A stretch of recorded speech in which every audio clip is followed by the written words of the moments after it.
Bueno, entonces tengo a Viviana, a Juan Fernando, a Carlos Mario y a Magali. Aquí ya tiene el audio, si quiere mandar.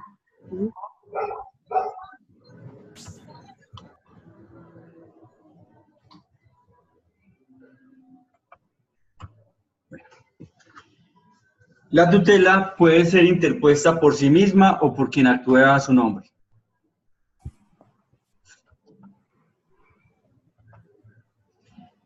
Si estamos hablando de menores, ¿quién está llamado a garantizar los derechos de los menores? Los padres, ¿cierto?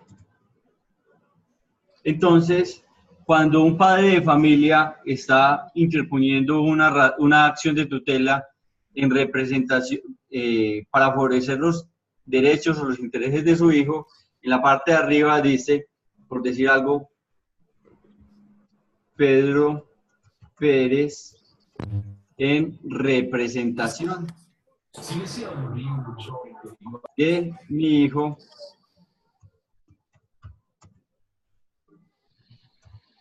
Juan, por decir algo. ¿Cierto? Entonces, miren que cuando estamos hablando de menores, decimos el término en representación.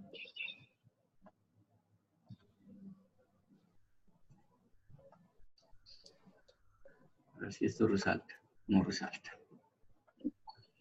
Entonces es con este.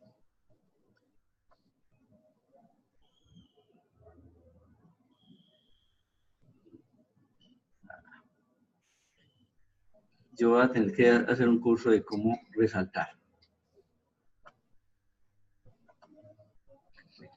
Entonces, en representación, cuando estamos hablando con menores, pero si por el caso contrario, la acción de tutela la vamos a poner porque mi esposa está hospitalizada o para favorecer el derecho de otro familiar que no pueda, por razones justificadas,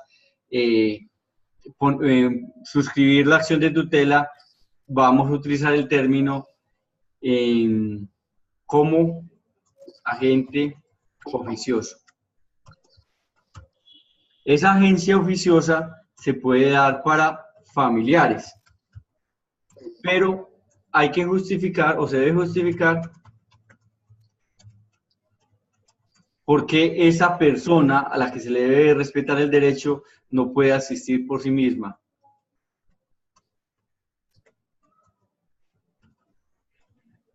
Darle un poder a la otra persona.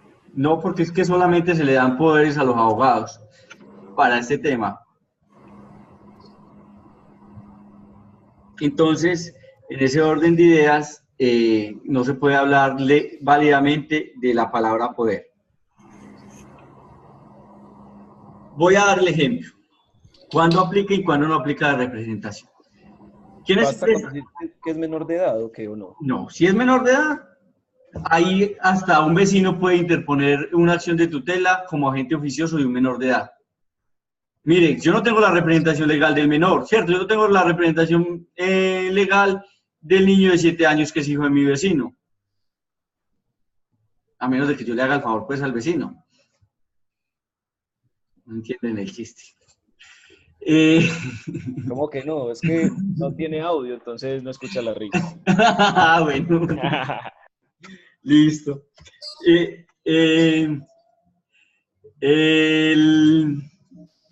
Toda persona puede actuar como agente oficioso de un menor, así no sea su familiar, en la medida de que la tutela si busca proteger los derechos fundamentales de un menor prima sobre que tenga o no tenga la tutoría o no. Voy a poner un ejemplo para que ustedes vean que la agencia oficiosa no siempre funciona. ¿Quiénes prestan servicio militar en Colombia? Los jóvenes, varones, mayores de 18 años, que sean aptos para el servicio, que no estén aplazados y en condiciones normales que el servicio militar, que sigue siendo obligatorio, los tenga allá. Resulta de que pone la acción de tutela. Quienes están dentro de los que están exentos de prestar el servicio militar obligatorio se encuentran aquellos jóvenes que estén incluidos en el registro único de víctimas del conflicto armado por el hecho victimizante de desplazamiento. Entonces, si un grupo familiar sufrió el hecho victimizante de desplazamiento, estos hombres mayores de 18 años no están obligados a prestar el servicio militar obligatorio. Resulta de que un joven se presenta o por alguna razón lo incorporan y está prestando el servicio militar obligatorio. Y la mamá, que no quiere ver a su hijo por allá portando armas y prestando servicio militar obligatorio, pone una acción de tutela como agente oficiosa de su hijo, porque el hijo ya es mayor de 18 años. ¿Ustedes qué creen? ¿Que el juez de tutela le accede o no le accede el derecho a esta acción de tutela? Nadie opina. Un sí o un no es suficiente. Es que usted hace preguntas muy tenaces. Pues yo digo que no. Dice que no le... ¿Y por qué no? Pues, primero porque la justificación él la puede hacer, eso no es creo que no es una justificante de no poder asistir. Pero él está apartelado. Es que puede salir de allá de la base para ir a un personero de cualquier parte del mundo a decirle, venga, hágame una tutela. Profe, y le pregunto, ¿y qué se le está vulnerando ahí al tipo? No, pues supuestamente la posibilidad de demostrar que existe una exclusión legal donde no está obligado a prestar el servicio militar y que la entidad militar, que son bien tercos, y me perdona si alguno tiene familia en el ejército o en la policía, no acceden fácilmente a las solicitudes respetuosas que se realizan. Pues eso no debe funcionar, puesto que actualmente no conozco que alguien lo haya logrado, pues no se supone que ese tema del servicio militar es obligatorio. Bueno, entonces voy a concluir el ejercicio como para que avancemos. Precisamente la acción de tutela puede no prosperar en la medida de que solo el interés de tener el hijo en la casa sea la mamá. Si el muchacho se quiere quedar, prima la mayoría de edad del joven frente a cualquier lamento, situación o desespero que pueda tener la mamá. ¿Sí me hago entender? Entonces, mire, en ese caso, si el juez ordena practicar una prueba que sea escuchar en versión libre o en declaración al joven, y el joven le dice, yo ya pagué, ya llevo 6 meses, me quiero quedar, el juez de tutela no va a privilegiar el derecho de la mamá. Ah, era que no sabíamos que el tipo se quería quedar. Ah, pero entonces mire que siempre esa autonomía y libre desarrollo de la personalidad prima sobre el querer de muchas cosas. Sí, básicamente es, así alguien quiera actuar en su nombre, pues debe haber una coherencia entre la persona que se está, por la cual se está hablando, digámoslo así, y con el deseo, pues, en este caso, que sea coherente con lo que están pidiendo. Pues no tiene sentido que una persona solicite algo diferente a la voluntad de un mayor de edad. Sí, pero de todos modos casos pasan. Bueno, la protección inmediata de sus derechos constitucionales. Ya hablábamos ahorita de que inmediata eran 10 días y también existía la medida previa para que en 2 horas el juez se pronuncie por tratar al día siguiente de radicada la acción de tutela. Y cuando hablamos de lo que se ha resaltado, derechos constitucionales fundamentales, precisamente podríamos decir, si miramos una constitución, que los derechos fundamentales van desde el artículo 1 hasta el artículo 41.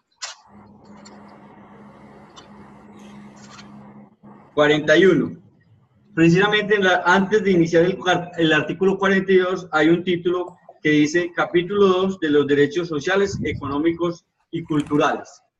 Esos artículos del 1 al 41 son los que en principio se consideran derechos fundamentales, porque así lo contempló la Constitución o fue el pensar y el sentir del constituyente primario. Pero Y solo por sentir vulnerados esos derechos fundamentales se puede hacer la tutela. no, resulta de que existen muchos derechos que por el solo hecho de estar en la Constitución y por el término que voy a empezar a explicar que dice en conexidad con un derecho fundamental,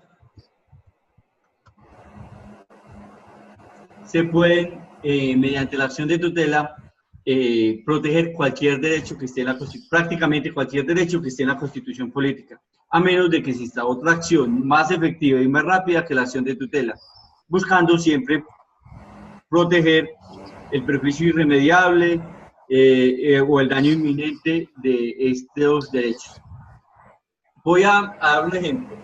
Habíamos hace pocos minutos hablado de que los derechos fundamentales en la Constitución están consagrados desde el artículo 1 hasta el 41, pero puntualmente resalto el artículo 44 de la Constitución que dice de la siguiente manera.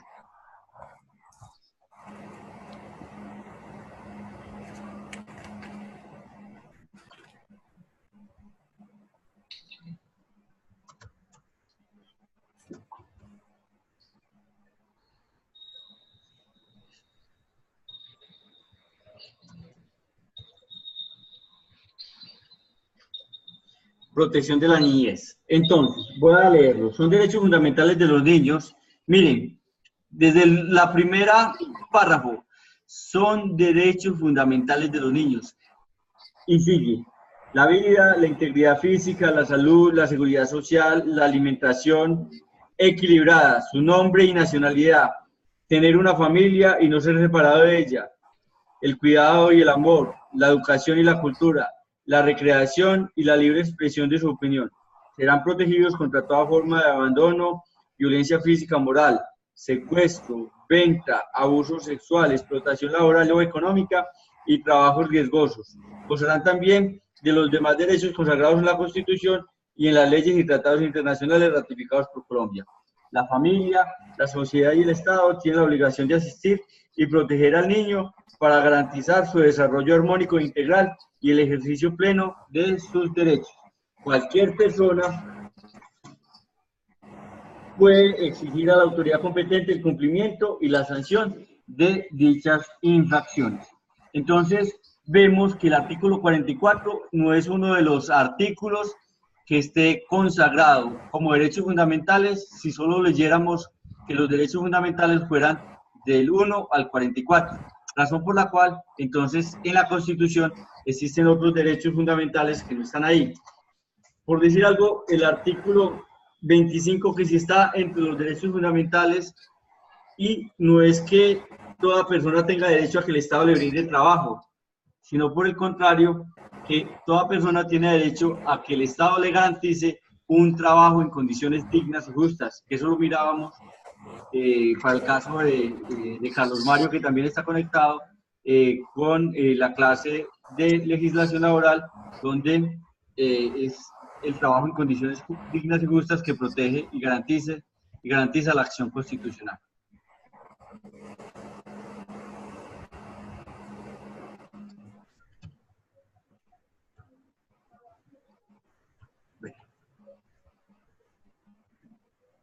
Aquí parece que se acabó la presentación, ¿o qué?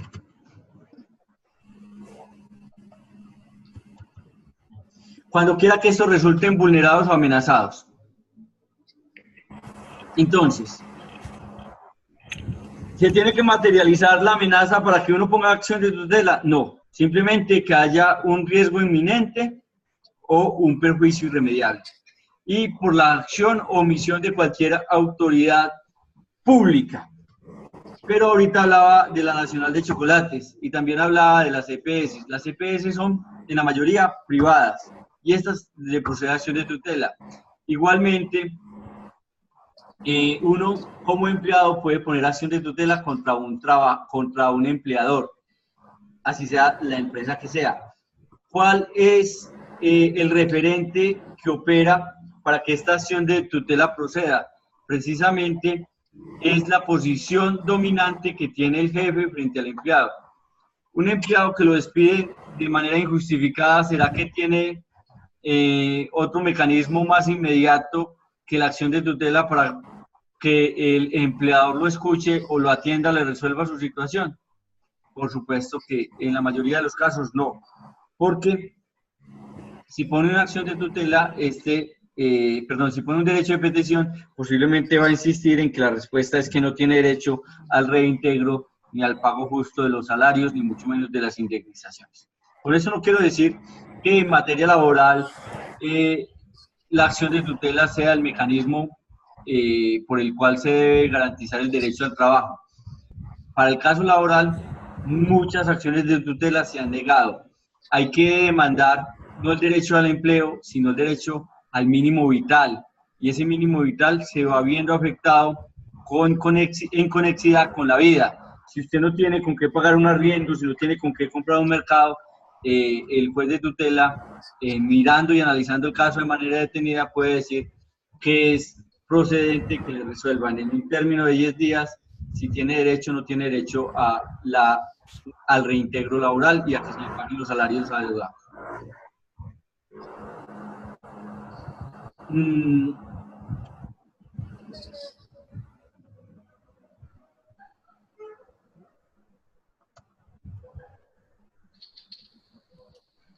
Bueno, entonces, así vemos cómo va concluyendo el tema de la acción de tutela para que miremos en contexto cómo se debe construir el ejemplo que trae la docente de acción de tutela.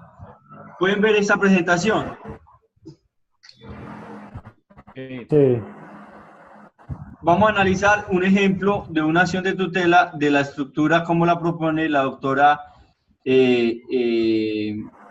Esmeralda Rayo Maya. Esmeralda. Listo. Dice, en este caso, Medellín, señor, juez tercero de familia de Medellín, reparto. Como este modelo es viejito, muy posiblemente no tenía las reglas de reparto que les acabo de explicar y que trajo el decreto 1983 de 2017, porque digamos que hay unas nuevas reglas de reparto. Los jueces de familia son jueces de circuito. Listo. Después va un asunto, que es, debe ser acción de tutela, ¿cierto? Después se identifica la persona como accionante. En este caso, Gabriel Jaime Cadavid está actuando en nombre propio.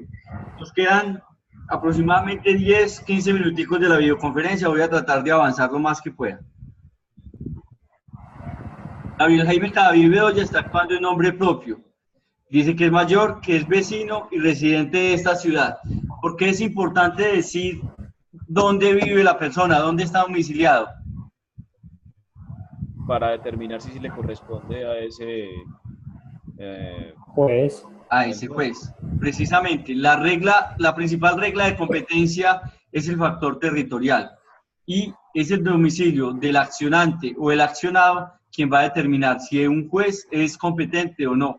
Si yo voy a demandar la Nacional de Chocolates que tiene sede en Río Negro, yo no la puedo demandar en Medellín. Ah, bueno, yo sí la puedo demandar en Medellín. Si el trabajador o el accionante vive en Medellín, la puede mandar en Medellín. Y la Nacional de Chocolates deberá, mediante el trámite respectivo, presentar la respuesta a la acción de tutela en la ciudad de Medellín.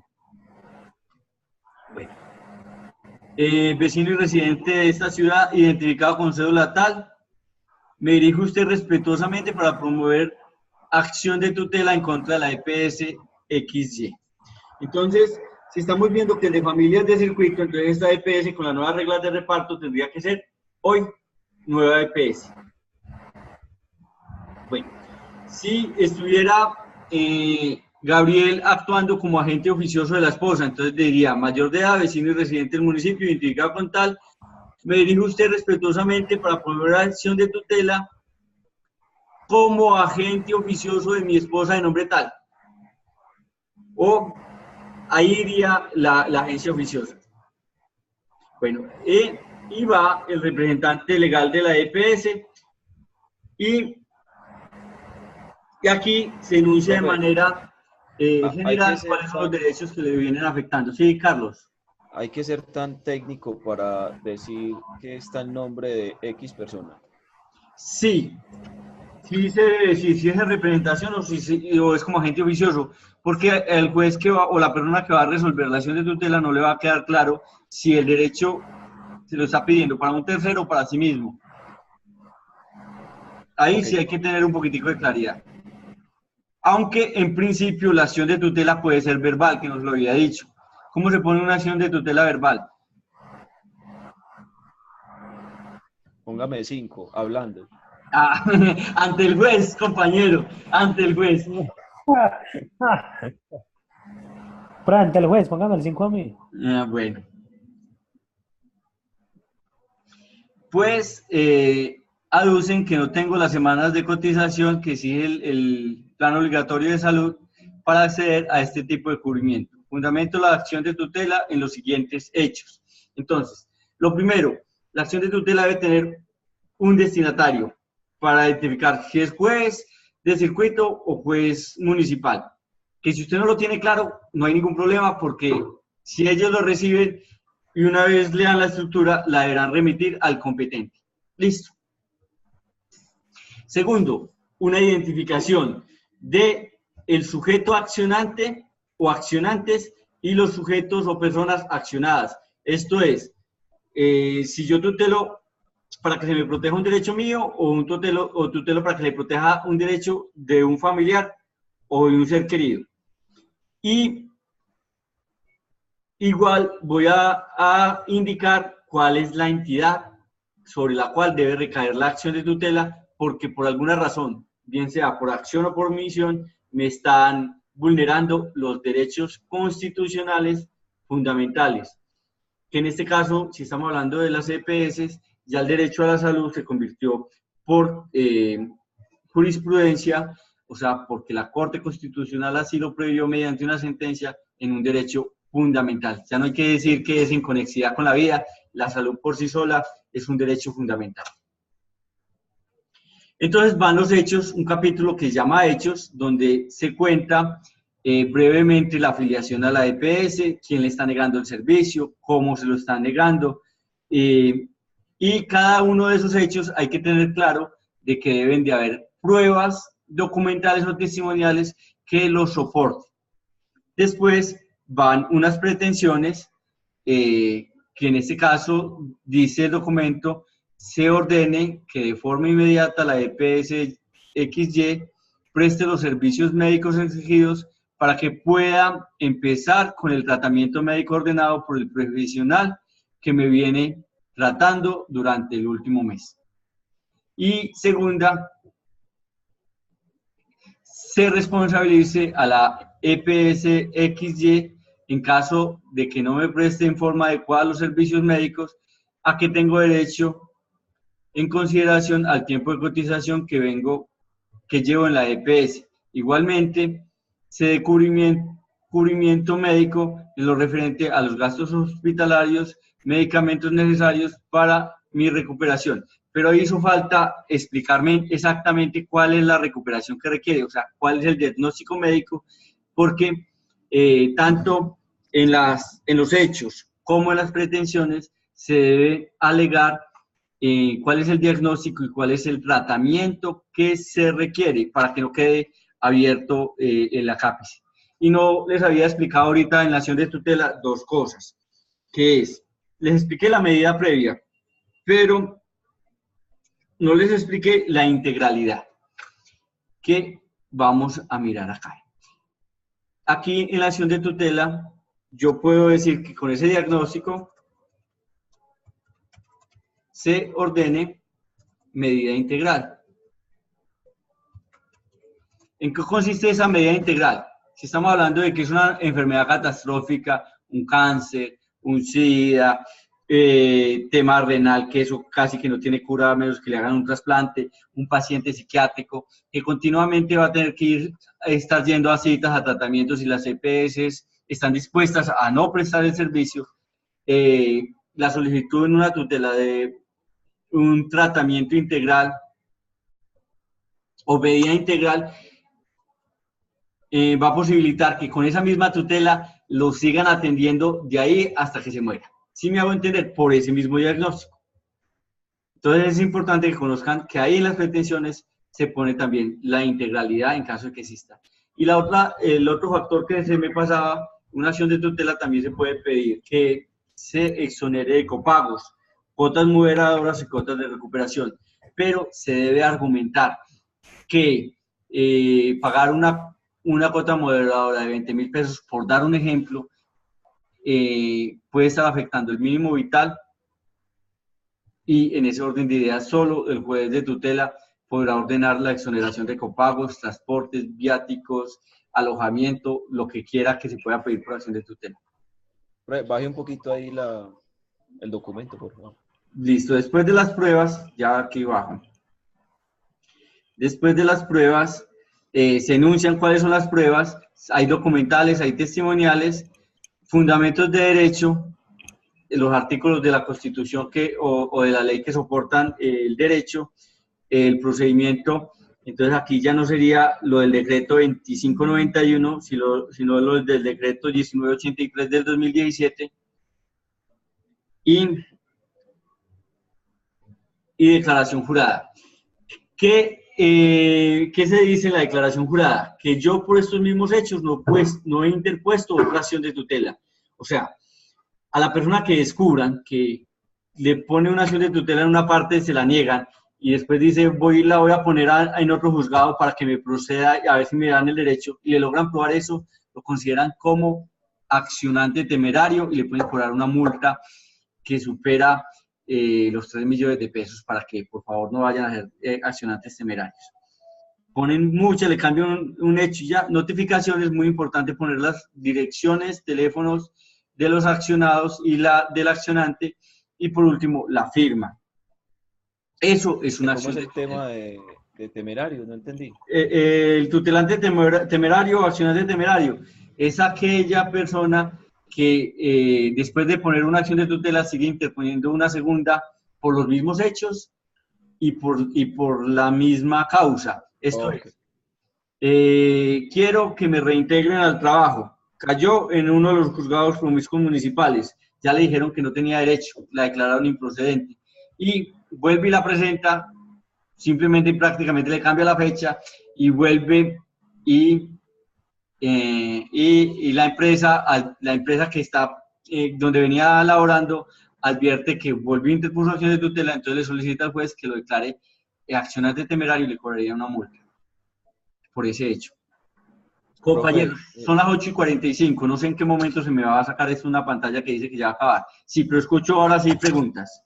Una preguntita, profe, qué pena de pronto la ignorancia en el aspecto pues como muy general. Con su experiencia, pues esto en teoría pareciera que cualquiera puede y tiene derecho a hacer una tutela, pero en la realidad de la vida cotidiana, en su experiencia, ¿realmente el colombiano aplica este instrumento con rigor o estamos siempre buscando la ayuda de un abogado? Pues son muchos los que vienen aquí a la personería para que les coayudemos a hacer una acción de tutela y que quede más o menos estructurada. Pero la idea es que como esto no exige mayor formalismo, puede cualquier ciudadano desde su ignorancia realizar una acción de tutela.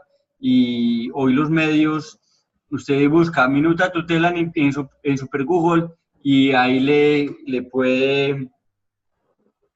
indica cómo diligenciar el formulario. Pero sí. Sin embargo, sí, por supuesto, hay muchos que se quedan sin reclamar los derechos porque no conocen el mecanismo. Por eso sí, se viene capacitando. Si se redacta bien redactado, sin el tecnicismo, sin el formato, pero el contenido es el que para un juez es necesario, funciona. La tiene que admitir y tiene que fallar respecto a eso, porque no exige mayor formalismo. Ok. ¿Qué exige? que haya una identificación de la persona, que se reclame un derecho, que haya un accionado, que hayan unas direcciones de notificación y que hayan unas pruebas que soporten los hechos. Si por alguna razón no existe ninguna de esas cosas, el juez, dentro de esos 10 días que tiene para decidir, debe llamar al accionante, realizarle un interrogatorio o una entrevista y reconstruir la tutela con lo que le esté faltando. O sea, el juez le toca, hoy quien asume la tarea no es el que hace la tutela, sino el que la resuelve, que en este caso sería el juez, quien en 10 días, que es muy poco tiempo para practicar pruebas, le corresponde hacerlo, si no está sujeto a una sanción disciplinaria. Ok, y cuando uno solicita o hace este tema de la tutela y pasan los 10 días, ¿cómo actúa la persona? Entonces, sí, bueno, entonces resulta que si el juez de tutela falló al día 10, usted va, se notifica del fallo y si estamos hablando de EPS y acceden al derecho, entonces el mismo juzgado le notifica a la entidad accionada que tiene 48 horas para, normalmente los fallos de tutela dan un plazo de 24 o 48 horas para accederle al derecho. Si la entidad accionada hace caso omiso, es renuente a la orden que le emite el juez, entonces ahí viene otra figura que es muy parecida a la acción de tutela, que se llama incidente de desacato. Con el incidente de desacato, ustedes le van a pedir al mismo juez que profirió la sentencia de tutela en primera instancia, que por favor abra incidente de desacato con el fin de cobrar una sanción y pena privativa de la libertad al accionado, a esa persona que es renuente a atender la orden del juez. Y ahí encontramos entonces que los gerentes de las EPS los cambian cada mes para que no paguen cárcel, para que no los puedan notificar. Profe, y si el juez, uno se da cuenta que pasaron 11 días, 12 y no ha hecho nada? No, pero uno, el incidente de desacato lo debe... bueno, frente al fallo de tutela o frente al incidente. Es decir, yo instauro la tutela, ¿cierto? Uh-huh.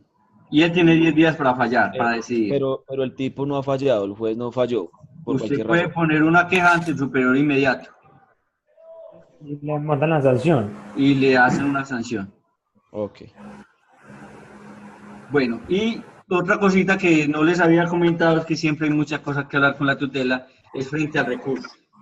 Si usted no tiene, si por decir algo le dijeron que era improcedente o le dijeron que no tenía derecho por alguna razón y usted considera que ese juez está equivocado contra esa tutela y dentro de los 3 días siguientes a la notificación, usted puede interponer recurso que se llama recurso de apelación y ahí argumenta las razones por las cuales usted no está de acuerdo con la decisión que tuvo el juez.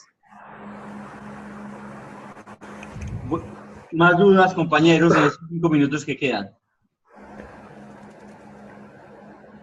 Bueno, vamos a llamar a asistencia la última vez. Pregunto por Carlos Mario. Señor. Presente. Juan Fernando. Presente. Magali. Presente. Viviana. Presente. Listo. ¿Y quién más está conectado? Que ya veo 6. Profe, no, yo estoy conectado desde mi celular para el audio y del PC para ver. Entonces doble presente. Listo. Entonces, Juan Fernando, listo. Compañeros, queda finalizada la videoconferencia. Gracias por su participación. En el próximo encuentro presencial trato de dar unas ideas claves al inicio de clase para que digamos que también quede subsanado el tema con los que no pudieron estar presentes en la videoconferencia. Les agradezco mucho. Feliz noche. Profe, gracias a usted. Profe, gracias. Con gusto. Gracias, profe, a usted. Feliz noche. Feliz noche.